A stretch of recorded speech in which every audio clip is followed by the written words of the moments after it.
देश और दुनिया की तमाम छोटी और बड़ी खबरों के लिए हमारे चैनल को सब्सक्राइब करना न भूलें और बेल का बटन जरूर दबाएं। नमस्कार दोस्तों, स्वागत है आपका देश लाइव में और आपके साथ मैं हूं आशिमा त्यागी। दोस्तों, ये सिर्फ एक बयान पर प्रतिक्रिया नहीं है जिस पर आज हम बात करने जा रहे हैं। ये उस सियासी मीडिया ढांचे की पोल भी है जिसमें एक व्यक्ति को पूरी कौम का प्रवक्ता बनाकर पेश कर दिया जाता है। जी हाँ, पेश कर दिया जाता है। कैमरे के सामने एक चेहरा आता है, व्यक्ति आता है, माइक को पकड़ता है और दो चार तीखे शब्द बोलता है और कुछ ही देर में टीवी स्क्रीन पर चलने लगता है। सबसे बड़ा सवाल यही है दोस्तों, क्या सच में भारत के 20 करोड़ मुसलमानों ने इसे अपना नुमाइंदा चुना? क्या ये शख्स किसी मजलिस, किसी मुस्लिम पर्सनल लॉ बोर्ड, किसी उलेमा काउंसिल, किसी जमीयत, किसी खानका, किसी मदरसा बोर्ड या किसी सामाजिक संगठन या किसी लोकतांत्रिक प्रक्रिया से मुस्लिम प्रतिनिधि घोषित किया गया है? जवाब साफ है, नहीं। आज हम इसी पर बात करेंगे दोस्तों।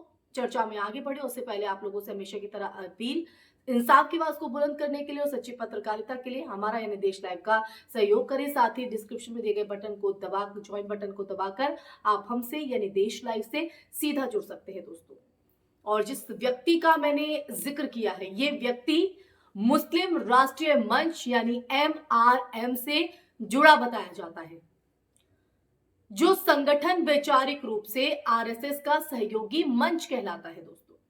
ध्यान देने वाली बात यह है कि MRM कोई धार्मिक प्रातिनिधिक संस्थान नहीं है, ना ही आम भारतीय मुसलमानों के सामाजिक धार्मिक ढांचे से इसका कोई वैधानिक या सांकेतिक रिश्ता है। इसके बावजूद जब ये व्यक्ति बोलता है तो मीडिया उसके बयान को ऐसे फ्रेम करती है जैसे ये पूरी कौम की तरफ से जारी किया गया फरमान हो। और यहीं से दोस्तों, यहीं से नैरेटिव इंजीनियरिंग की शुरुआत होती है।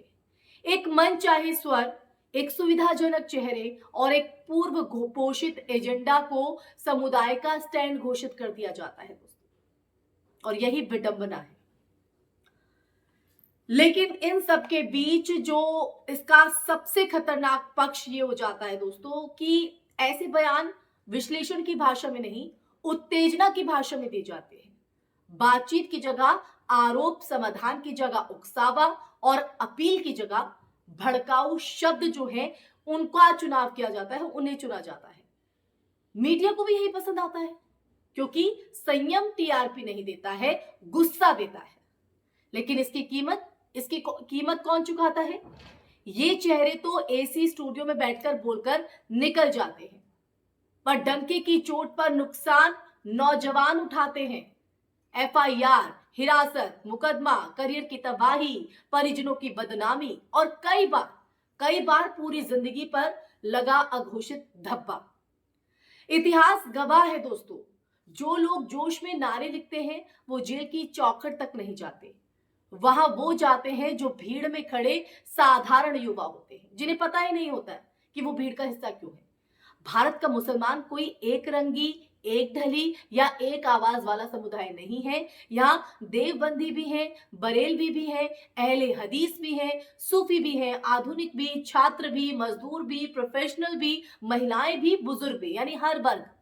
सबकी अपनी सोच है, सबका अपना तजुर्बा है, अपनी अभिव्यक्ति है, क्योंकि आजाद भारत में रहते हैं तो अपनी अभिव्यक्ति की आजादी भी है। इसलिए किसी एक व्यक्ति को यह अधिकार कैसे दिया जा सकता है कि वो बोले और पूरी कौम को उसके शब्दों में सीमित कर दिया जाए? है ना वाजिब सवाल।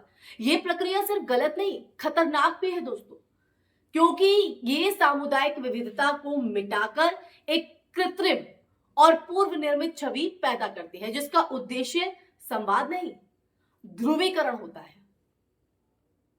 और इसी ध्रुवीकरण ने आज लोकतंत्र पर बड़ी चोट की हुई है। जमीनी हकीकत की बात करें तो वो ये है कि भारतीय मुसलमानों की राजनीति भावनाओं से ज्यादा संवैधानिक भरोसे, सामाजिक संतुलन और धैर्य की राजनीति रही है।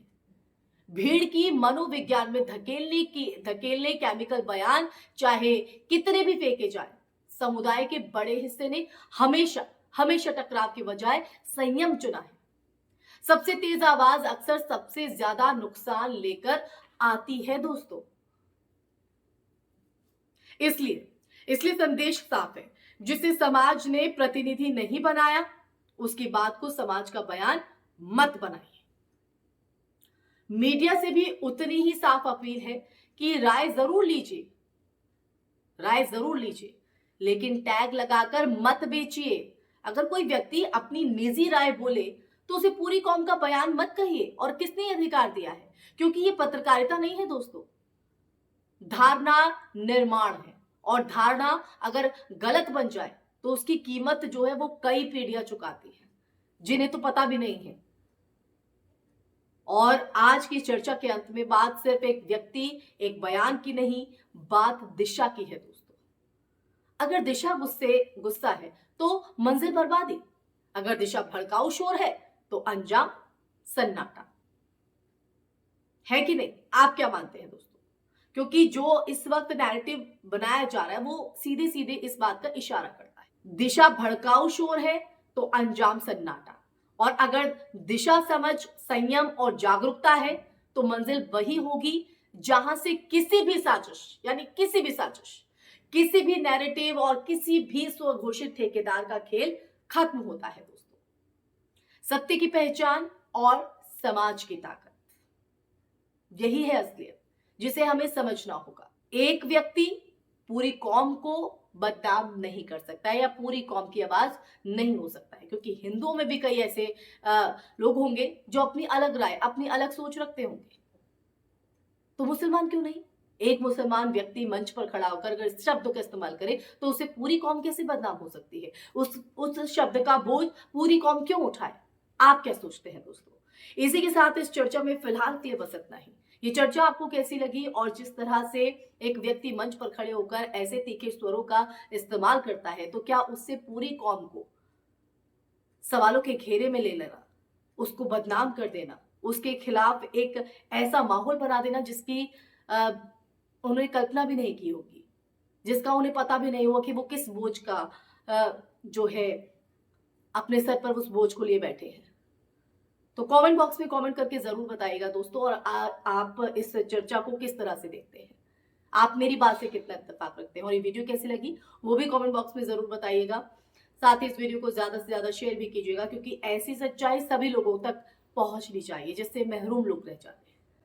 और हमारे चैनल देश लाइव को सब्सक्राइब भी कीजिएगा, ताकि ऐसे मुद्दे, ऐसा सच आपके सामने यूं ही हम लाते रहें, आपसे संवाद साधते रहें।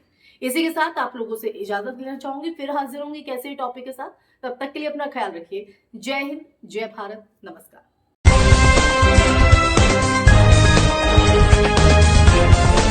देश और दुनिया की तमाम छोटी और बड़ी खबरों के लिए हमारे चैनल को सब्सक्राइब करना न भूलें और बेल का बटन जरूर दबाएं।